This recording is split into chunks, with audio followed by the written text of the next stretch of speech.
Hi friends, আজকে আমি আপনাদের সঙ্গে একটা রেসিপি নিয়ে আসলাম। রেসিপিটা হলো নেনুয়া বলে না, মানে ধুন্দুল বলে, আর হিন্দিতে না কিসে বলে নেনুয়া। তো ওর আজকে রেসিপি বানাবো। দেখুন, ওর সঙ্গে অল্প একটু লাউ ছিল, লাউও দিয়ে দিয়েছি। লাউ আর নেনুয়া আমি কেটে নিয়েছি। আর এখানে আছে কাতলা মাছের মাথা, লবণ আর হলুদ মাখিয়ে রেখে দিয়েছি। এটা 3 কিলো ওজনের কাতলা মাছের মাথা আমি নিয়েছি।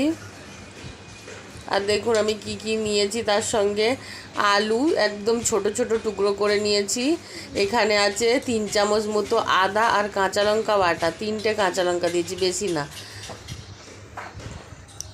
আর নিয়েছি টমেটো, কাঁচা লঙ্কা আর পেঁয়াজ কুচি। আর নিয়েছি ভিজিয়ে রেখেছিলাম ছোলা, ওটা নিয়েছি। এখানে আছে শুকনো লঙ্কা, গোটা জিরে আর তেজপাতা। কড়াইতে আমি তেল বসিয়ে দিয়েছি মাছটা ভাজার জন্য, মাছের মাথাটা ভাজার জন্য।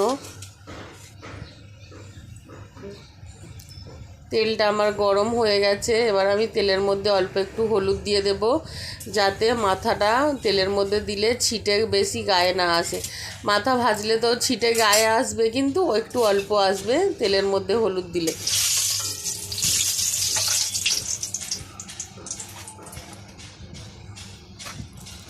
এবার আমি মাছের মাথাটা পুরোটা সবটাই দিয়ে দেব, দিয়ে আমি সঙ্গে সঙ্গে ঢেকে দেব। ঢেকে দিয়ে লাল লাল করে ভেজে নেব। দেখুন মাছের মাথাটা আমার লাল লাল করে ভেজে নেওয়া হয়ে গেছে। অনেকটাই মাথা হয়েছে মাথাটা।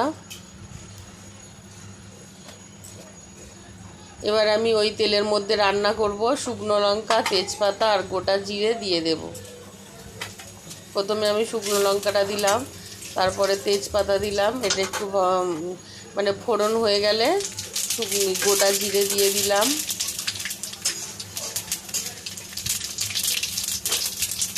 এই তিনটে একটু ভাজা ভাজা করে নেওয়ার পরে আমি পেঁয়াজ কুচি দিয়ে দিলাম।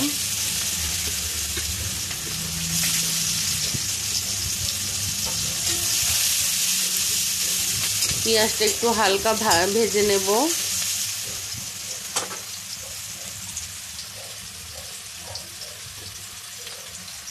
এবার আমি কাঁচা লঙ্কা চিড়ে রেখেছিলাম, দিয়ে দিলাম, 7-8টা মতোই দিয়েছি। আর আদা বাটার সঙ্গে আমি বেটে নিয়েছি 3-4টে মতো কাঁচা লঙ্কা আমি বেটেছি। আর এখানে দেখুন আলুটা আমি লবণ হলুদ মাখিয়ে নিয়েছি। লবণ হলুদ মানে মাছের মাথাটা মাখিয়েছিলাম, তো ওই প্লেটের মধ্যে আলুটা আমি মেখে নিয়েছি। আলুটা দিয়ে দিলাম।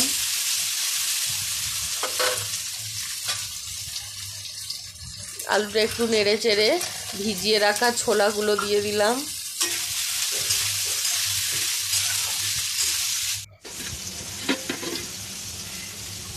এবার আমি কেটে রাখা টমেটো দিয়ে দিলাম। এখানে 2টো টমেটো আছে।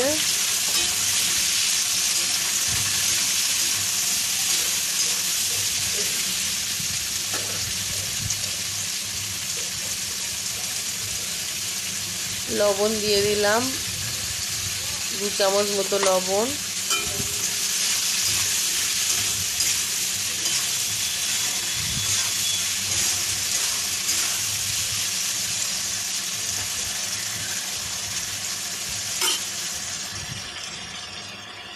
এবার দেখুন এখানে আদা আর কাঁচা লঙ্কা বেটে রেখেছিলাম, ওটা দিয়ে দিলাম।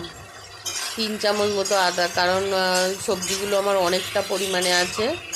কম হয়ে যাবে, অতটা সবজি লাগবে না, মানে লবণ দেওয়ার পরে অতটা সবজি আর থাকবে না, নরম হয়ে গেলে কমে যাবে।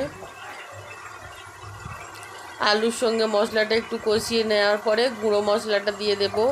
গুঁড়ো মশলার মধ্যে হলুদ গুঁড়ো দিলাম, আর সামান্য লঙ্কার গুঁড়ো দেব কালারের জন্য।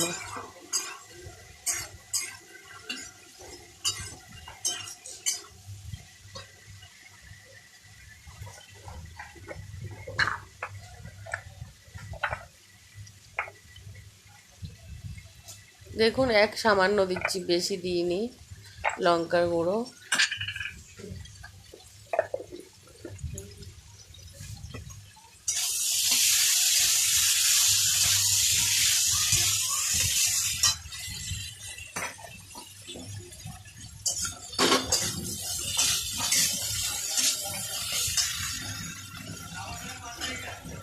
এবার দেখুন আমি কেটে রাখা সবজিগুলো দিয়ে দিচ্ছি, ধুন্দুল আর হচ্ছে লাউ। লাউটা অল্প একটু ছিল বলে আমি দিয়ে দিয়েছিলাম, নাহলে বেশিরভাগটা ধুন্দুল নিয়েছি। অনেকে ধুন্দুল কিন্তু পছন্দ করে না, খেতে অতটা খুব একটা টেস্টি না, কিন্তু এইভাবে একবার রান্না করে দেখবেন, দারুণ খেতে লাগে। ভয়েসটা আমি পরে দিচ্ছি তো, এটা আমাদের অলরেডি খাওয়া হয়ে গেছে, দারুণ খেতে হয়েছে। আর দেখুন সবগুলো সবজি আমি একসঙ্গে দিয়ে দিলাম। এবার ভালো করে এটাকে নাড়াচাড়া করে নিতে হবে, মানে মশলার সঙ্গে এগুলো ভালো করে মিশিয়ে নিতে হবে।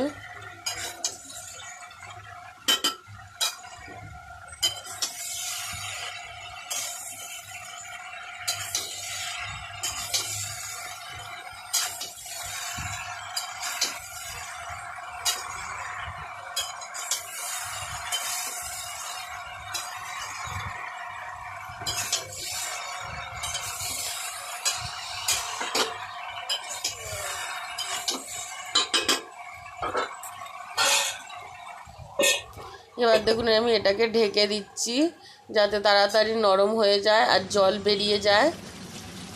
দেখুন 2 মিনিট চাপা দিয়ে রাখার পরে কতটা জল বেরিয়েছে, আর সবজি আমার একদম কমে গেছে, পুরো কড়াই ভর্তি ছিল, দেখুন কতটা কমে গেছে। এই জলটা আমার মানে আর এক্সট্রা করে জল দেবো না, এই জলটাতে আমার শুকনো করতে অনেক টাইম লাগবে। আর দেখুন হালকা সবজিগুলো সিদ্ধ হয়ে গেছে। এবার আমি মাছের মাথাগুলো দিয়ে দিলাম, মাছের মাথাগুলো দিয়ে একটু ঢেকে দেবো।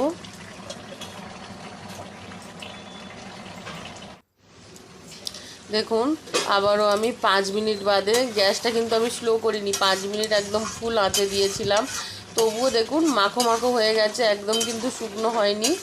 আর আমি ঝোল কমাবো না, মানে আর আমি জাল দেব না। এবার আমি গ্যাসটা বন্ধ করে দেবো। দেখুন মাখো মাখো হয়েছে, ভাত দিয়ে তো খাওয়া হবে, সেই জন্য আমি আর শুকনো করব না। আপনারা চাইলে একদম শুকনো করে নিতে পারেন চচ্চড়ির মতো, কিন্তু আমি একটু ঘন্ট ঘন্ট রাখলাম। দেখুন বন্ধুরা আমার রান্না হয়ে গেছে ধুন্দুল, আমি নামিয়েও নিয়েছি, কালারটাও সুন্দর হয়েছে, খেতে কিন্তু দারুণ হয়েছে। আপনারা এইভাবে বাড়িতে বানান, আর সব সময় তো ধুন্দুল অনেকে খায় না বাচ্চারা, এইভাবে বানিয়ে খান, ভালো লাগবে।